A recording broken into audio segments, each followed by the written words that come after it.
समंदर की गहराइयों में कुछ तो पकड़ा है। एक तरफ दुनिया की सबसे बड़ी फौजी ताकत, दूसरी तरफ है एक ऐसा मुल्क जिसे बार बार घुटनों पर लाने की कोशिशें हुई, लेकिन जो हर बार सीना तान कर खड़ा हो गया।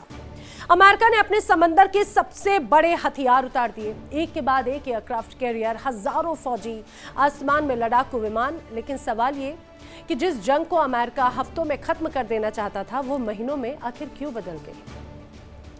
क्यों ट्रंप को अपनी सबसे बड़ी ताकत बार बार खाड़ी में झोंकनी पड़ रही है? क्या ये अमेरिका की मजबूरी है या फिर ईरान की वो जिद जो झुकने को तैयार नहीं? अब देखने में तो ये सिर्फ एक फौजी तैनाती की खबर लगती है, लेकिन इसके पीछे छिपी है एक लंबी, थका देने वाली जंग की कहानी। एक ऐसी जंग जिससे दुनिया की सुपर पावर बार बार अपनी ताकत का प्रदर्शन तो कर रही है, लेकिन नतीजा हर बार अधूरा रह जाता है।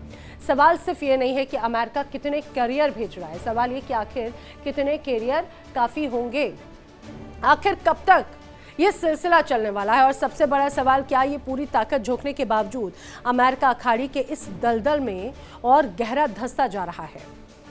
खाड़ी का अगर जो पूरा माहौल है यहाँ पर जंग का, इस पूरी जंग में अब सिर्फ जमीन की जंग नजर नहीं आती, समंदर की जंग ये बन चुकी है।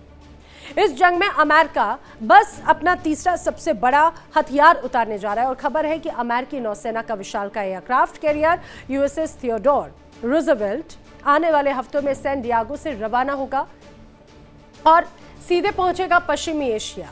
7 महीने से ज्यादा की ये तैनाती बताती है कि अमेरिका ये मान चुका है कि ये जंग जल्द ही खत्म होने वाली नहीं। अमेरिकी नौसेना संस्थान यानी यूएसएनआई की रिपोर्ट पर अगर यकीन किया जाए तो ये तैनाती कोई मामूली फैसला नहीं है। सैन डियागो ने हजारों मील दूर पश्चिम एशिया तक एक विशालकाय युद्धपोत को भेजना, उसके साथ लड़ाकू विमानों का पूरा बेड़ा, सैकड़ों फौजी अफसर और तकनीकी टीमों का रवाना होना, यह अपने आप में बताता है कि वॉशिंगटन में इस जंग को लेकर कितनी गंभीरता है। सोचिए 7 महीने का मतलब क्या है? आधे साल से भी ज्यादा का वक्त तक हजारों मील दूर समंदर में डटे रहना, बगैर ये जाने कि आखिर लौटना कब नसीब होगा। आखिर यहां पर जो तैनाती है उसका अंजाम क्या होगा? जो युद्ध लड़ने के लिए भेजा गया, क्या उसका कोई रिजल्ट भी निकलेगा? यह तैनाती सिर्फ एक जहाज की नहीं है, बल्कि अमेरिका की उस रणनीति की तस्वीर है जिसमें ताकत लगातार बढ़ानी पड़ रही है, क्योंकि सामने खड़ा मुल्क पीछे हटने का नाम नहीं ले रहा। थियोडोर रूजवेल्ट समंदर में चलता फिरता किला माना जाता है। आखिर क्यों अमेरिका इस पर इतना ज्यादा भरोसा करते हुए अब खाड़ी देश में उसे तैनात करने की तैयारी कर रहा है, वो आपको बता देते हैं। चलता फिरता इसे किला कहा जाता है, जिसकी लंबाई 1092 फीट है, लगभग 333 मीटर अगर इसका लंबा आकार माना जाता है। वजन की अगर बात की जाए तो इस रूजवेल्ट की वेट करीब 1,04,600 टन से भी ज्यादा है, इतना भारी है ये।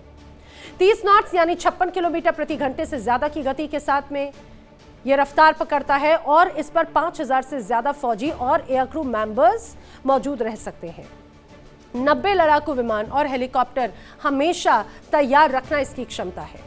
परमाणु रिएक्टर से मिलने वाली असीमित ऊर्जा इसकी मुख्य पावर है। बगैर ईंधन भरे 20 से 25 सालों तक समंदर में रहने की इसकी ताकत है। समझिए कि अभी तो बहुत कम वक्त हुआ, अगर 20 से 25 साल तक ये रह सकता है तो उसका क्या अर्थ माना जाए। इस पूरी कहानी को समझने के लिए हम आपको थोड़ा पीछे लेकर चलेंगे। पश्चिम एशिया में अमेरिका का जो aircraft carrier USS Abraham Lincoln November 2025 से डटा हुआ था, वो अब थक चुका है। महीनों समंदर में रहने के बाद जहाज पर मौजूद फौजियों में तनाव इतना बड़ा कि आत्महत्या की कोशिशों की खबरें तक सामने आई।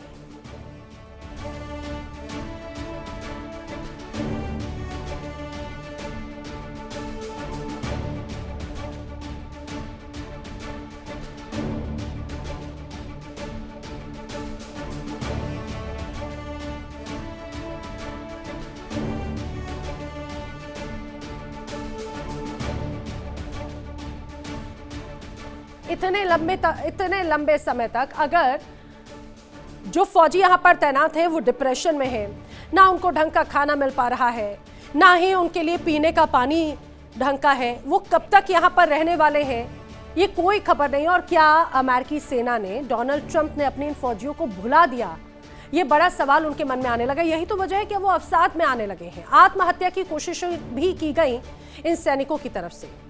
अब लिंकन को राहत देने के लिए जापान से रवाना हुआ ये यूएसएस जॉर्ज वॉशिंगटन पिछले हफ्ते खाड़ी पहुंचा था, लेकिन लिंकन अभी घर नहीं लौट रहा है। वो अगले हफ्ते थाईलैंड में जाएगा, सिर्फ एक पोर्ट कॉल के लिए जाएगा। अपने करीब 5000 नौसैनिकों के साथ में ये रवाना होगा। लेकिन ये जो पूरी टाइमलाइन मैं आपको बताने जा रही हूं, उस टाइमलाइन को समझिए और अंदाजा लगाइए। नवंबर 2025 से लेकर अब तक, यानी करीब करीब 10 महीने का वक्त होने को आया। एक ही जहाज, एक ही समंदर, एक ही तनाव, कोई बदलाव नहीं। इतने लंबे मिशन का असर सिर्फ मशीनों पर नहीं होता, बल्कि इंसानों पर भी पड़ता है, और यह हर कोई बखूबी जानता है। और यही वजह है कि जहाज पर मौजूद फौजियों की मानसिक हालत को लेकर गंभीर रिपोर्ट सामने आई। पेंटागन ने खुद उसे एक्नॉलेज किया। ये जो तमाम अधिकारी, सुरक्षाकर्मी रहे, उनके परिवारों ने घेराव किया, नाराजगी जताई। ये जो तमाम रिपोर्ट सामने आई, उस वक्त के कार्यवाहक नौसेना सचिव ने भी इन रिपोर्ट्स को हालांकि सिरे से खारिज वो कर ही नहीं पाए, बल्कि उन पर सवाल जरूर उठाए गए। अब जबकि जॉर्ज वॉशिंगटन मोर्चा संभाल चुका है, लेकिन लिंकन को राहत तो मिली है, लेकिन पूरी तरह से वापसी अभी दूर है। थाईलैंड में एक स्टॉपेज है, एक पड़ाव है, शायद फिर अगला मोर्चा कहीं और का हो जाए। यानी अमेरिका के लिए ये जो जंग है सिर्फ हथियारों की नहीं है, अपने ही फौजियों की धैर्य की भी परीक्षा एक तरह से ये जंग बनती जा रही है।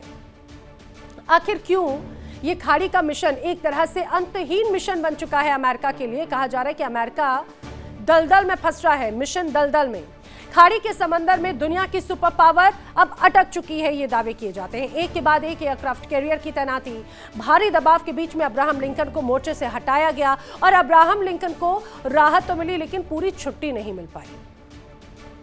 5000 नौसैनिकों को घर भेजने के बजाय थाईलैंड भेज दिया गया। नो एग्जिट पॉलिसी, खाड़ी को खाली छोड़ने का जोखिम नहीं लेना चाहता है अमेरिका। एक करियर हटता है तो दूसरा फौरन जगह ले लेता है। अब्राहम लिंकन की जगह जॉर्ज वॉशिंगटन के पास में नजर आती है। अब उसकी कमान एक तरह से जॉर्ज वॉशिंगटन की है। अब थियोडोर रूजवेल्ट की तैनाती की तैयारी बड़े स्तर पर अमेरिका कर रहा है, लेकिन पूरा का पूरा बेड़ा फंसा हुआ है हर कैरियर के साथ में। उनका पूरा जो स्ट्राइक ग्रुप है, स्ट्राइक ग्रुप मिशन फंस चुका है। घातक विध्वंसक जहाज, पनडुब्बियां भी अंतहीन मिशन में फंसी हुई हैं। आप ये सोचिए, जब चलती फिरती इंसानों का हाल खराब हो रहा है, तो जो तमाम मशीनें हैं उनका भी क्या हाल होगा। हालांकि उनको एक तरह से तैयार ही, उनका फंक्शन ही ऐसे तैयार किया जाता है, लेकिन कई रिपोर्ट्स ये कहती हैं कि एक छोटा सा अल्प विराम तो उधर भी जरूरी है। हजारों फौजियों पर दबाव है। ट्रंप का अड़ियल रवैया अमेरिकी फौज पर भारी पड़ता नजर आता है, और यही वजह है कि डोनाल्ड ट्रंप के अड़ियल रवैये की वजह से खाड़ी में मौजूद जो तमाम सैनिक हैं वो मानसिक और शारीरिक दबाव से जूझ रहे हैं। लंबी जंग की वजह से फौज में अब अंदरूनी असंतोष नजर आता है। कई बार सुसाइड अटेम्प्ट करने की भी खबरें सामने आई। हालांकि इन्हें पेंटागन या जो तमाम बड़े शीर्ष अधिकारी उनकी तरफ से सिरे से खारिज कर दिया गया। लेकिन जरा सोचिए, कोई ताकत एक के बाद एक अपने सबसे बड़े हथियार उतारती जा रही है। पहले अब्राहम लिंकन, फिर जॉर्ज वॉशिंगटन, और अब तीसरा थियोडोर रूजवेल्ट। ये कोई मामूली तैनाती नहीं थी, ये उस बेचैनी की निशानी है जो अमेरिका के भीतर मिडिल ईस्ट को लेकर बढ़ती जा रही है। और इसके अलावा पहले से ही खाड़ी में मौजूद अमेरिका के भारी भरकम फौजी अड्डे, जहां हजारों जवान, लड़ाकू ताकतें पहले से तैनात हैं। यानी अमेरिका ने अपनी लगभग पूरी नौसैनिक और फौजी ताकतें इस एक मोर्चे पर झोंक दी है। अमेरिकी नौसेना के इतिहास में ऐसा कम ही देखने को मिलता है कि लगातार 3 एयरक्राफ्ट कैरियर एक ही इलाके के लिए रवाना किए जाएं। हर कैरियर के साथ में चलता उसका पूरा स्ट्राइक ग्रुप, यानी युद्धपोत, पनडुब्बियां, विध्वंसक जहाज, हजारों फौजी और लड़ाकू विमानों का बेड़ा। जरा कल्पना कीजिए कि इस पूरी ताकत की तस्वीर, समंदर में तैरता हुआ एक अस्थायी शहर जो हर वक्त जंग के लिए तैयार है, लड़खड़ाता हुआ। और ये सिर्फ समंदर की बात नहीं रही, अब जमीन पर पहले से मौजूद अमेरिकी फौजी अड्डों को एक तरह से जोड़ दिया जाए तो तस्वीरें और भी ज्यादा स्पष्ट नजर आती हैं। वॉशिंगटन ने इस एक मोर्चे पर अपनी लगभग पूरी ताकत झोंक दी, 80%। सवाल यह कि जब पूरी ताकत झोंकने के बाद भी नतीजा विफर ही है, वो नतीजा नहीं जो ये चाहते थे, तो आगे की रणनीति आखिर क्या होगी? अमेरिकी फौज का समंदर आखिर किस तरह से नजर आता है? कतर का अल उदैदिया बेस इलाके का सबसे बड़ा अड्डा है। सैनकॉम फॉरवर्ड हेडक्वार्टर यहां पर है। अगर फौजियों की संख्या की बात करें तो कतर के इस एयरबेस पर करीब 10,000 से 11,000 तमाम यहां पर सैनिक तैनात है। 100 से ज्यादा लड़ाकू विमान, स्ट्रेटो टैंकर और रिपर ड्रोन की तैनाती है। डिफेंस सिस्टम्स की बात करें तो पैट्रियट मिसाइल बैटरियां यहां पर है और नए उन्नत एयर डिफेंस ऑपरेशंस भी एक तरह से यहां पर ऑपरेट किए जा सकते हैं। कतर के अलावा बहरीन नेवल सपोर्ट एक्टिविटी एक तरह से यहां पर है। एनएसए की तरफ से जो जानकारी है, यूएस का 5वें बेड़े का हेडक्वार्टर इसे माना जाता है। करीब 7,000 से 9,000 अमेरिकी नौसैनिकों की तैनाती यहां पर है। दर्जनों गाइडेड मिसाइल, विध्वंसक जहाज, टोही विमान डिफेंस सिस्टम यहां पर है। पैट्रियट मिसाइल और तटीय रडार अर्ली वार्निंग ग्रिड भी यहां पर है। कुवैत में कैप आरिफजान और Ali Al Salem airbase US Army Central का हेडक्वार्टर। लगभग 13,500 अमेरिकी फौजी तैनात किए गए। लड़ाकू विमान और भारी C-17 कार्गो विमान, मल्टीपल पैट्रियट मिसाइल लॉन्चर्स की भी तैनाती यहां पर है। अब मिडिल ईस्ट में एक बहुत अहम एक तरह से इलाका है, अमेरिका का बड़ा साथी माना जाता था यूएई। अल दफरा एयरबेस, हालांकि यहां पर अमेरिकी सैनिकों की अगर बात करें तो करीब 3500 से 4000 अमेरिकी वायु सैनिक यहां पर तैनात हैं, लेकिन सबसे आधुनिक स्टेल्थ फाइटर जेट्स यूएई के इसी एयरबेस पर तैनात रहते हैं। F-35, लाइटनिंग 2, F-22 रैप्टर और F-16 यहां पर तैनात है। पैट्रियट और Thar terminal high altitude area defence system भी यहां पर तैनात है। सऊदी अरब प्रिंस सुल्तान एयरबेस 2700 से 3000 सैनिकों की तैनाती है। F-15E स्ट्राइक ईगल और लड़ाकू विमानों के स्क्वाड्रन है। डिफेंस सिस्टम में बात करें तो पैट्रियट एंटी मिसाइल यूनिट्स की तैनाती यहां पर है। वहीं जॉर्डन और इराक मुफ्ताक अल साल्ती और आइन अल असद बेस इराक में लगभग 2500 सैनिकों की तैनाती है, तो जॉर्डन में करीब 3000 फौजी अमेरिका के यहां पर तैनात हैं। Attack helicopters, ripper drones, counter drone defence system की भी तैनाती यहां पर नजर आती है। इसी बीच अमेरिकी सेंट्रल कमांड यानी कि सैनकॉम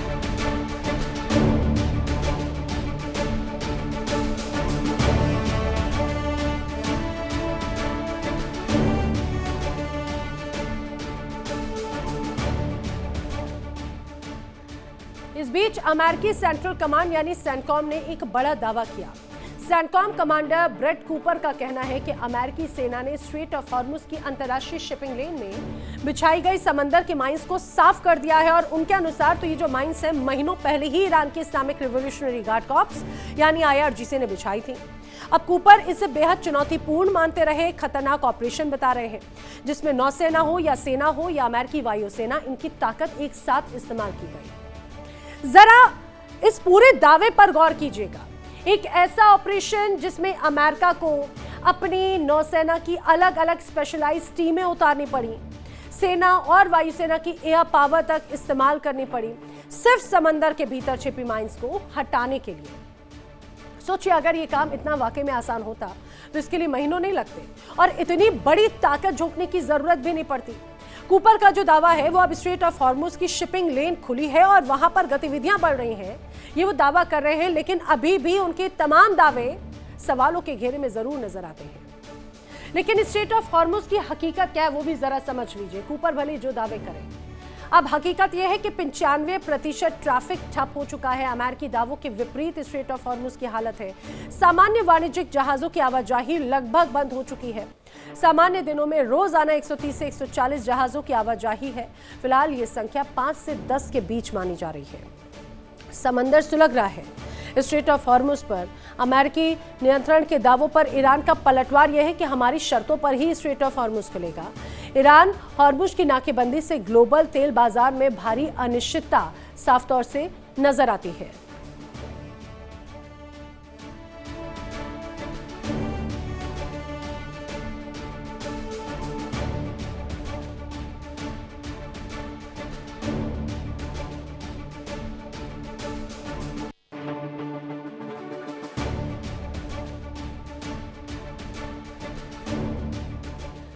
स्ट्रेट ऑफ हॉर्मुज यूं ही कोई मामूली समंदर का रास्ता नहीं है। दुनिया के सबसे अहम और सबसे संवेदनशील जलमार्गों में से एक है और यही वजह है कि इस एक तंग समंदर की पट्टी पर कब्जे और नियंत्रण की लड़ाई इतनी बड़ी बन चुकी है कि एक तरफ अमेरिका दावा कर रहा है कि उसने रास्ता साफ कर दिया और वहां पर गतिविधियां फिर बढ़ रही हैं, लेकिन सवाल ये कि अगर माइंस हटाने से महीनों लग जाएं और इतनी बड़ी फौजी ताकत झोंकनी पड़े, तो ये अपने आप में बताता है कि ईरान ने इस जंग में अमेरिका को कितना उलझा कर रखा है।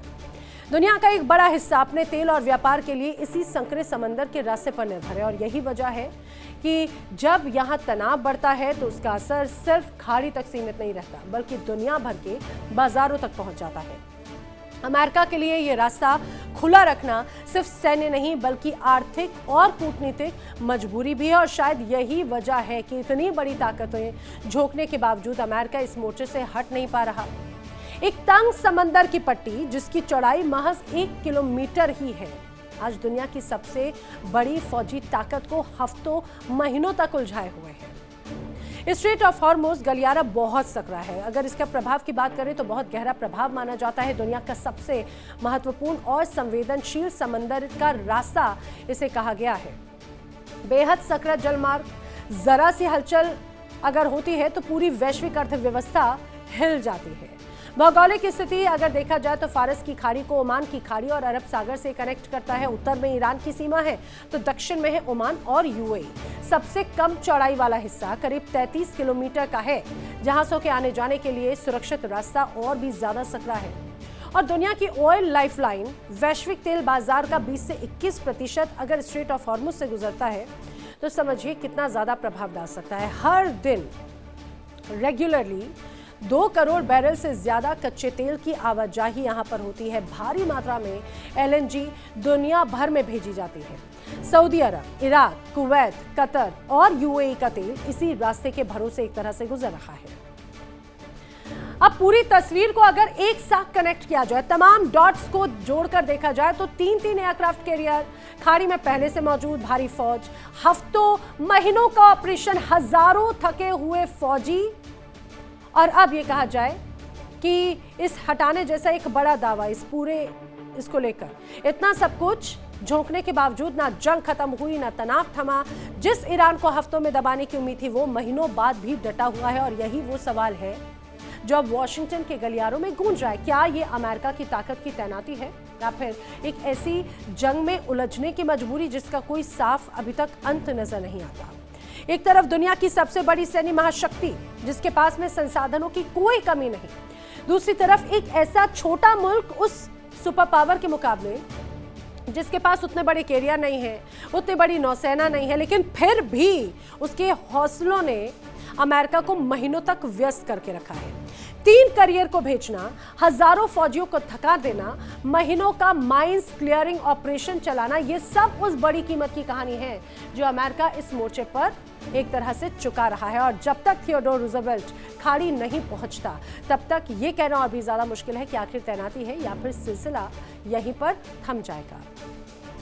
तो ये तो वो कहानी थी जो समंदर की लहरों के नीचे चल रही थी, लेकिन इसका असर है पूरी दुनिया की सियासत और अर्थव्यवस्था पर। 3 एयरक्राफ्ट कैरियर, हजारों फौजी, महीनों की तैनाती, अब माइंस हटाने का दावा, ये सब कुछ बताता है कि जंग जैसी दिख रही है असल में उससे कहीं ज्यादा उलझी हुई है।